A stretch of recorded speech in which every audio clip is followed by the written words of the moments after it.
We're gonna do a little bit of chia pudding. I'm gonna share some benefits of chia seeds. There are some of those allergens that you can find in sesame seed in chia seed too. You said sesame seeds because we usually think of them as just these little, things that bloat up when you soak in water, right? They look like frog's eggs. Little frog's egg, like jelly, but you don't. You can put chia seed on top, and when it starts to sprout, it looks like hair. So they call this chia pets. Yeah. So apart from just eating chia seed, you can sprout them. It's a little bit like alfalfa, or it looks a little bit like broccoli sprout liquid. So I pre-mixed one here because it does take about, say, 20 minutes for it to set into like a pudding.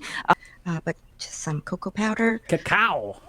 Oat milk. Yes, you can use oat almond milk, soy milk, healthy. So for chia seed, I would recommend no more than 2 tablespoons a day. But if you just want to help meet your omega-3 intake, it's only 1 teaspoon. So, and it's also rich, very, very rich in calcium. So today I'm going to top the chocolate pudding with some walnuts as well as some different jars. You can leave it in the fridge. You try to consume it within the next 3 to 5 days.